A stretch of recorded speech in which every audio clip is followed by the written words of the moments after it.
Thanks for joining us today. We believe God is going to do great things in your life and we want to hear about it. Send us your story at mystory@summitsa.com and let us know what He's done for you through this ministry. If you'd like to partner with us or bless us with a financial gift, go to summitsa.com and give an amount that works best for you. Now enjoy the message and have a blessed day. You can change the future. Can't change the past, but you can change the future. So we begin this weekend a new series on learning to think generationally. Now, a lot of people don't think past lunch, but we're supposed to think generationally. Matthew chapter 1, verse 1. This is the book of generations. It's a book of Jesus Christ, the son of David, the son of Abraham. Verse 2 says he begot, begat for 42 generations. I just hustling right on through. Verse 6, and they kept on begetting and begetting to verse 16.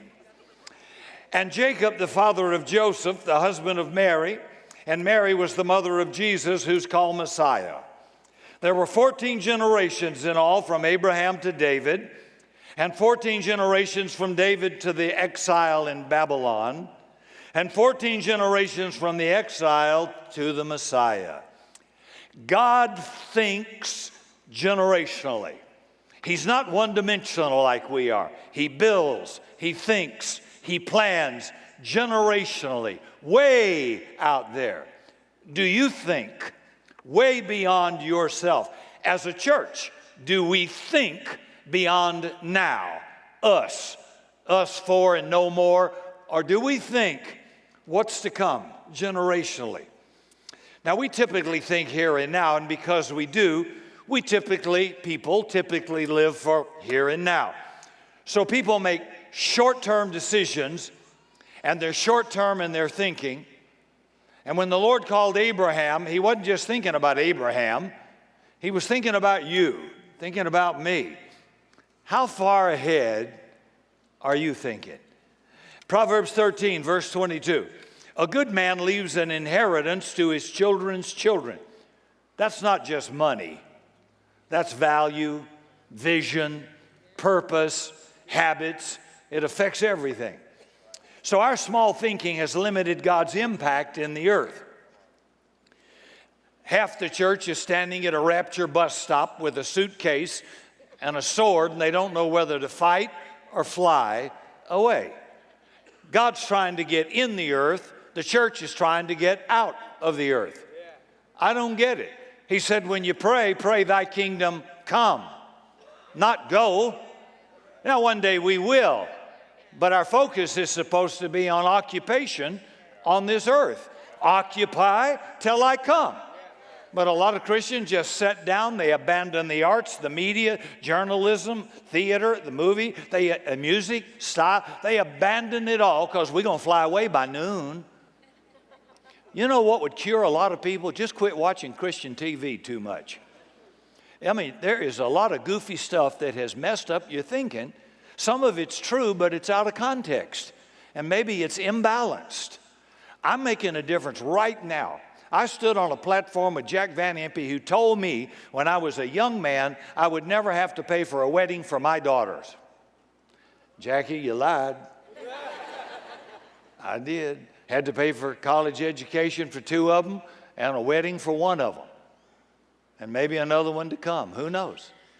But my point being, all that did nothing to help me make a difference in my life. I'm planning for the long haul. And if God doesn't show up, no big deal to me. I'm running a long marathon. Could care less. What if He shows up and interrupts your plans? Whoopee. Like, who cares? Right? I think the best thing to do when He comes is be busy. Be doing something. So don't think so small. If we think, thanks, I got a few friends. If you think generationally, it'll make a difference in the decisions you make and how you live our lives. People today in this Western culture are so easily offended. They quit marriage, they quit job, they quit church, they quit a group because somebody offended me. I didn't like that. It didn't go my way. Grow up. It is never going to go your way. You're always going to get offended. Just get married, have kids, have relatives, join a church, go to a group, join any group, anywhere. You can't put two people together and not get some occasional chafing or disagreement or not get your way. And if that's your attitude, you won't last. Here's what you won't do. You won't build anything that lives on after you. If that's the way, all of us could quit every year something. Just, I quit. I don't have to take it. No, you don't. But if you think the mission is more important than how you feel, you'll stay with it. And the mission, the cause, the purpose is a lot bigger than how you feel for the moment, or I feel. Isaiah 51, verse 8. My salvation is from generation to generation. So God's plan, God's purposes, God's provision goes from generation to generation. Ecclesiastes 1:4. One generation passes away, another generation comes, but the earth abides forever. Now, it's kind of depressing if you see how short a span our lives are. The Bible calls it a vapor. I never dreamed I'd be this old. I thought people this age were ready for the morgue. It ain't happening, baby. Oh, no. Oh, no. But that was my thinking. That was my thinking, how quick time flies. But God thinks in the generations past, present, and future. And if I catch the idea that if I live for the purpose of God, then our children, our seed, won't finish where we finish. That seed will reach on and on. Abraham had a full life. He had 2 boys, but he never lived to see the full ramifications of his life. He never knew me, but he's blessing me way out here in 2017 and millions of other people. He didn't see it. So we in the church have to think a lot bigger. And if we're going to think generationally, let me give you 4 or 5 thoughts. First, there has to be a commitment to believe in the next generation. At age 43, the United Kingdom elected Tony Blair to head the nation. A very powerful position and responsibility. A nuclear capability nation. At age 43, my friend Brian Houston in Australia was elected to head the Assemblies of God churches. And it became a great big deal that somebody so young, 43, would be given that kind of responsibility. Now, it's amazing that you can be in your 40s and run a nation, or in your 20s and fly billion-dollar aircraft, or tanks, or multi-billion-dollar submarines, or lead groups into combat and head armies in your 20s.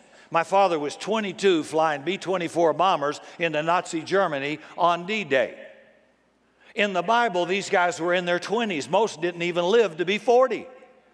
And you got an idea that you're not really mature or wise until you're like, what, 70? No, maturity doesn't come out of age. It comes out of your ability to be responsible. Which if you've got more than one kid, you'll realize real quick, age, you got nothing to do with it. Some of them are mature and wise at an early age. And others, you just keep praying. I hope one day. So age is not the indicator about being mature or capable. And so they were giving him a fit that he couldn't run a religious institution. So it's okay for Tony Blair to run the United Kingdom, but not Brian to run the Assemblies of God. People find it difficult to trust the next generation. And one of the signs you're getting old is you stop trusting young people. You want to get old? Then you stop releasing young people. Go to a high steeple, few people, formal church that died over 75 years ago and walk in and it looks like a Rocky Mountain snowstorm because everybody's 70 or over with white hair. You won't find a lot of babies in the nursery or a lot of young people dancing at the front because they ain't changing. We're going to keep it like it always was. Look at the young man Jesus, age 12. Luke chapter 2, verse 41. Every year, Jesus' parents went up to Jerusalem for the Passover festival. When Jesus was 12 years old, they attended the festival as usual. After the celebration was over, they started home to Nazareth, but Jesus stayed behind in Jerusalem. His parents didn't know it and didn't miss him at first. Well, you say, well, how did they not miss him? They traveled in a caravan with relatives and family, big entourage, because they assumed he was among the other travelers in the band. But when he didn't show up that evening, they started looking for him among their relatives and friends. When they couldn't find him, they went back to Jerusalem to search for him 3 days. 3 days later, they finally discovered him in the temple, sitting among religious leaders, listening and asking questions. I'd love to have heard that. 12-year-old boy. All who heard him were amazed at his understanding and his answers. His parents didn't know what to think. Son, his mother said, why have you done this to us? We've been frantic, searching for you everywhere. Sounds like a mom in a mall that's lost a kid, right? It does. Verse 49, and he said to them, why do you seek me? Did you not know I have to be about my Father's business? But they did not understand. Young people in any generation are hard to understand. And after you said amen, so were you, Sparky. So were you and me. I think there are 3 E's that describe young people today: extreme, experiential, and eccentric. Extreme. Most of you know what extreme sports are. There's a picture. Sports that push you to the limit, designed to give you an adrenaline rush. They aren't really sports at all. They're just moments of madness, but they are extreme. And then they're experiential. They love to experience things. Ever note they'll taste it, touch it, whatever, smell it, eat it. Ever notice the worst thing you can put on a wet paint sign is don't touch? Everybody will touch it. And eccentric. Now don't think of eccentric like Einstein. Eccentric means off-center, unwillingness to conform, unpredictable. Now God changes the world through people just like that. These young people, like Bill Gates, like Steve Jobs, were in their 20s in a garage launching billion-dollar businesses whose technology revolutionized the world. They didn't dress like, they didn't talk like, they didn't think like, and they didn't fit in like everybody else. They stood out, and they were different and perhaps irrational, a little erratic. They weren't always easy to get along with because they're bucking the status quo. If you want to sit, soak, and sour, I won't be a friend. I'll make you uncomfortable because I'm not going to be that way nor tolerate that. So take a hike. If that's not the right attitude around here, you say, well, you're difficult to be around. I am if you want to be complacent and if you want to fit in a mold and you want to do it like we always did it, yeah, I'll be difficult. But we wouldn't have what we have if I just fit in. And you won't either. So I don't want my kids to fit in if that means just go along. Let me tell you, if you follow the crowd, the only place you're going to end up is the exit. You think, chew on that one a little bit. Get you some of that. And you see these qualities in Jesus, just like our own youth. So we got to believe in the next generation. You know, if you go back and look at some of the old heroes that led the nation, or let's go into church history, go back and look at some heroes. They were perfect for their day, for their generation. They were perfect. They wouldn't fit today. So I have to believe I'm on time, and you have to believe we're the right person in the right place at the right time that God put us here. Mordecai said to Esther, who knows, baby, you've come to the kingdom for such a moment as this. You're right on time. And that means the next generation won't be quite like us, but they'll be the right fit for that generation and that culture. So get out of your idea transferring sameness. We don't want any part of that. And so it's a little difficult for us to understand the youth. It was difficult for my parents to understand me, and probably yours understanding you as well. So stop seeing all these things as negative. Under the power of God, they can be positives. When God shapes these little bit of rebellion and eccentricity and creativity and nonconformity, when he takes a hold of them, he can use those real powerfully to shape a world and a nation, or technology, or the church. Your children and your teenagers are important to this church. They are. And if you can take on the same generational thinking as God, we can build for the future God's purpose. We tend to presume that everything is always getting worse, that young people are worse than they've ever been, that the quality of life was better when you were young. I wish God would put some of you back there for 3 weeks.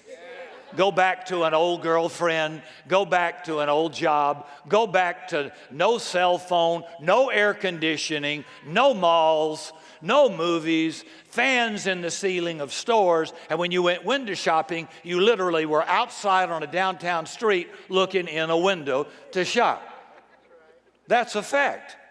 Didn't even have seat belts. I remember the first portable phone made by Motorola. It looked like a World War II walkie-talkie. Anybody remember that? Well, I thought we'd arrived. Yeah. Go back to the good old. There's nothing good about them. People say, wouldn't you like to go? No, shoot, no.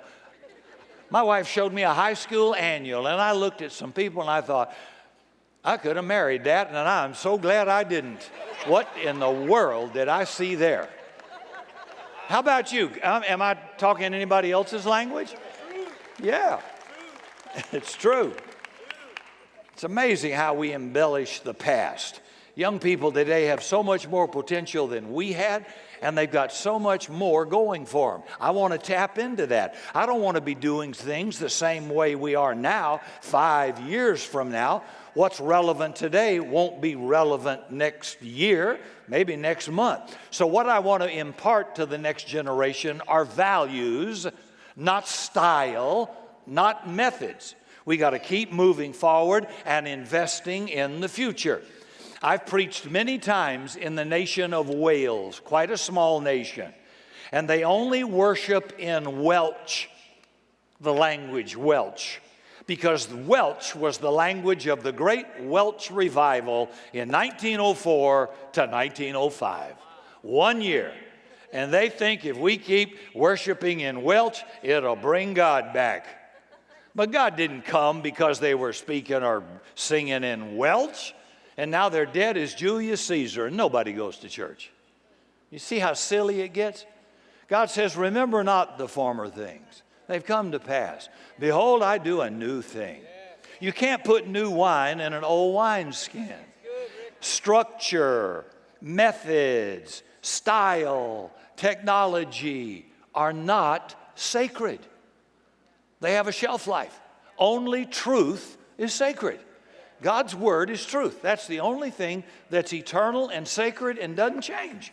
Everything else changes if you let it. Music changes. The jitterbug. The Tommy Dorsey Orchestra. Lawrence Welk, turn off the bubble machine. And then we had rockabilly. Tear down the mailbox, lock up the door. There's a teenage meeting at the candy store. We're going to rock it up right tonight. Then Elvis came out. Changed the dress. Changed the style. Then the Beatles came over. Changed the dress. Changed the style. Motown came out. Changed everything again. So the natural culture keeps changing in style, in technology, in music, and so does the church. And that's perfectly legitimate. Do you think Jesus would have rode in a boat if he'd have had an airplane? Would he rode a donkey if he could have stepped on a jet? Would he have rode out in the middle of the Galilee to bounce his voice off the water to 5,000 people if he'd have had a PA system? People are dumb as a rock. No, he'd have used what technology was available. Well, I just don't think you ought to bring Hollywood into the church. No, you mean life. Technology, color, lights, everybody's on iPads, iPhone, looking at screens on a computer, color, technology, and you want to come to church, wear a robe, die. No. That was the best they had. They didn't have videos, so they had stained glass windows with a beautiful picture and maybe a scripture. They didn't have moving screens to communicate. Any way that communicates better to a generation, use it. You're just a launch vehicle. The warhead is the truth of God's gospel, but the launch vehicle is whatever you use to send it out there. So find out something that's effective. You know, something that was effective 5 years ago may have brought life, but it's dead now. Now it's just baggage. And God says, lay aside every weight that hinders the race. Look at the average businessman versus a millennial today. Here's a picture. That's Austin on the right. See there? We have people come all the time, give me food baskets for Austin and Goodwill clothes. Bless his heart, they think he's homeless. I thought, no, he's wealthy. That's just. You go to the biggest churches in the world. Look on the right. That's who's leading it. That's who's on the stage. Well, I don't like that. That's because you're old. That's because you come out of another style. I listen to music with Mia and Ethan, my grandchildren. I watch videos, Paw Patrol. I watch stuff that I'd never watch because I love them. And I'll buy it to invest in them because I love them. I want them to be passionate, to have vision. I want them to have values. So I'll do with them what I wouldn't do for my own self, right? And you got to think that way in the church. We're not an aquarium. We just keep feeding you some food. We're supposed to be fishing for people. And you're already in the kingdom, so be quiet. Help us to, at least don't get in the way. If you want to go back to some old dead religion, God bless you. Go find that place. But don't be toxic around here. Don't hinder our growth and style. My wife gave me this picture in 1947. Look at my daddy. That's me at 3. Two-tone shoes, pocket square, a Panama hat. It looked like Al Capone. Look at those cars. That was the style. That wasn't a wealthy man. That was an Air Force pilot. That was just the style in that culture, right? It's changed. Now almost nobody wears a tie. Very few. Percy still does, but I'm not going to say anything. I want you come like you want, okay? Be you. If you're 80 years old and that's your style, God bless you. Come on in.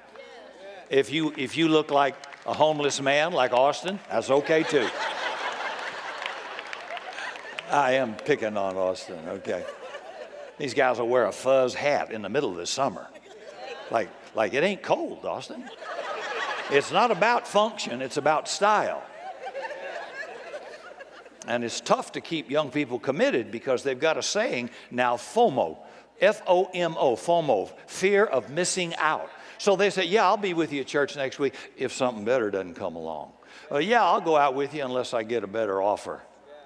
Fear of missing out. So style changes, music changes, church style changes as well. I remember I'm a staff member. This is after I became a Christian. I'm now in the ministry. I'm on the stage with 6 pastors. We back in those days, we had the red chairs, the thrones up on the stage where the great potentates could sit. And then the pastor would walk up. We had a piano and an organ on opposite sides, typical Baptist folks. And I remember sitting there doing this and drooling a little bit. And I told my wife, so help me God, if they weren't paying me, I wouldn't even come here. It is so bad. And that's when I decided no more. And we left to start a great adventure, and you're it. Here we are. I said, I'm not going to live like that anymore. And you don't have to either. See?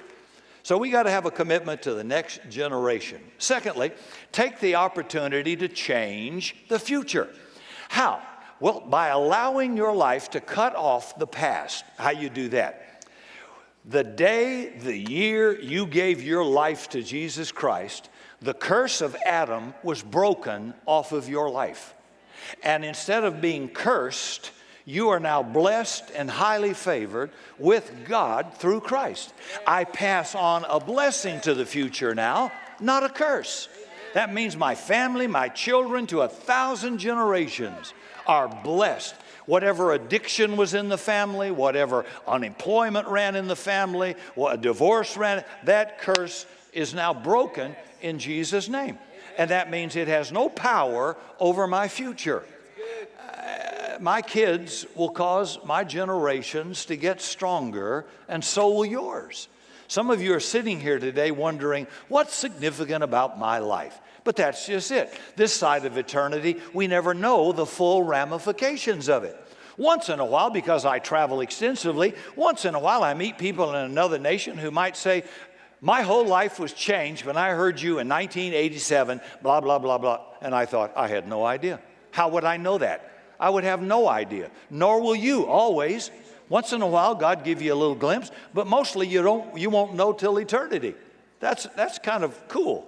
This side of eternity, you don't know. Proverbs 22:6 says, train up a child in the way he should go. When he's old, he won't depart from it.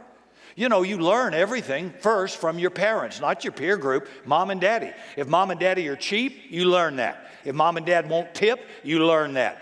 If mom and dad are penny pinchers, you learn that. If they're unkind, you learn that. If they're abusive, you learn that. If they are liars, you learn that. You learn that behavior first in your home. If you learn to slap a woman because that's the home you grew up in and that was the culture of it, you come out with that. You've been trained in that. And only through Jesus and forgiveness and having that curse broken do we have the power to change that for the future. I mean, so children will typically grow up and reproduce their inheritance, what they learned or were failed to be taught in a home. And yet, sometimes the very thing they despised about their home, family, or parents are the things that sadly often come true in their life. They were trained in a certain way, and they didn't depart from it. So whatever a child is trained in a sense, they become a prisoner too. That's why I want my kids to see me give. I want my kids to see me serve. I want my kids to see me go to church, and I want it to be fun. I want them to say, let's go. Are we going, Daddy? Let's go. Or Granddaddy or Poppy or Cece, we're going to go. We are building training into those kids by repetitive behavior. I want them to know, love God. He's a person. He's got a personal interest in you. This is not some etherical, far away God in the universe somewhere. No, it's a personal God who loves you, has the hair on your head counted, has your name in a book and the days of your life written in that book. It's a very personal relationship to you. I want them to have a real nice relationship with God, not all this religious formality stuff. Just, I want to train them in that. So for them, it's normal. It's happy. I have fun. We laugh. We cry. We serve. We give. We help other people less fortunate than us. Make it happen. Some of you come on Christmas and Easter. Whoopie-doo. You just trained them. Yeah, and then they get up and they face life. They face marriage. They face job. They face temptation. They face addictions. And they have nothing to draw on to deal with it. You didn't give them anything. So give them something good. See, I'm living beyond myself. I'm living for them. I would die, give myself for them. It's true in the animal kingdom. It ought to be true. God help us in the human kingdom. Ought to be. That we live beyond what you like. You lay your life down for others. No man has greater love than to lay down his life for a friend. So wouldn't I lay them down for my children or my children's children? Now, when a person comes to Jesus, old things are passed away. All things become new. My future just changed. And I'm going to change the future for the next generation. So that's why we got to think generationally. There's more to your life than just you. God saved you not just for you, but for your children's children's sake, the generation to come. Now, there are people sitting in this room and over this weekend with me who helped me in the early days raise money to buy this building and this property. Many laid their lives down and have sown into it for a long time. And many people use it and don't sow a dime, don't serve, don't give their talent. They want to use it, but they don't want to build it. Sad, isn't it? There's owners in here, and there's renters in here. I don't have to tell you about renters. They use and abuse and walk away. Owners say, not on my watch. I've got an investment of my life, my time, my money, and my talent. I want to make it better. I want to fix that. I want this to go well in the children's ministry. If it doesn't concern me, if it's part of Summit, it's part of our family. It's our concern. We're not building us and them. Every ministry in here is Summit. Every single one. I had a guy years ago in another location who was building a separate ministry out of our ministry. And when I discovered he didn't give a dime to the church and he used his time, our facilities, for his own separate ministry, I terminated him on that day. I said, no, Summit is one church, one body, one family. It's not us and them, it's just us, period. That's the one family. And so I'm real particular about that. And so today, somebody's going to give their life to Jesus who had nothing to do with this building or purchasing this land or raising the funds for everything that we enjoy. But I got another building for you, baby. A children's building. And then a gymnasium on this side. Oh, we got big plans for you, so I'm glad to have you on board. Glad you showed up. See? And the reason we sow and steward is for the generation to come. So it's not just about me. It's about, I want these young people to have something they can be proud of that's already got momentum, it's got location, it's got vision, it's got some influence. And then as we hand them the baton, we did the best we could, we expect them to take it to a higher level. They ought to be able to do more with it. Right? Sure, absolutely. Third, if we think generationally, it gives us motivation to serve our current generation. In Acts 13:36, David, after he served the purpose of God in his generation, fell asleep and was buried. You'd kind of presume that's the end of David's story, but that's not the way his life ends, in a grave. Jesus is referred to as the Son of David. David will be mentioned in pulpits all over the world today. David, though dead, yet speaks, even to this day. David served his own generation, and a lot of people, you know, when it comes to generations and building an inheritance, don't do anything for today. Their excuse for not investing, not giving, not serving, what's important today is their concern about the future. So their kids don't see them much. They don't enjoy the journey. They're too busy building a nest egg for the future. So they never invest in their own generation. So don't be set on the future. You miss serving our generation today. Serving today, sowing today, is building the future for tomorrow. That's what's important. So what we build for our kids in the future comes out of what we sow into serving our generation today. We'll be packing food packs for the underprivileged kid at Almost School, elementary school. 93% of them are on federal subsidy. 660 children are there. And this will be our third year to support the whole school with 1 year of all the school products they need. The teachers have to raise their own money to do that. We stepped in, took over the whole 660 kids, and we give them a year's supply of school supplies because of your sowing into another generation. Then tomorrow, this place won't look like this because we'll have over 1,000 children coming for free because of your sowing to have adventure camp, vacation Bible school, and tap the potential of a child's future. I do realize some parents dump their kids. I don't care. Those kids are our future. And if we can get them to know they're loved, they are valuable, they have a purpose, they can know Jesus who loves them, we may alter the life of a child forever. So I'm thinking way beyond the mess that'll be in here and all the rest of the facility and the cleanup that will ensue at the end of the week and the sweat of all the hundreds of volunteers who will be teaching and helping. It's like a fire ant mound trying to keep order after you stir it up. It's wild. But that's what we're doing. We're sowing, we're serving, we're building in to the present generation. They're our future, right? Number 4.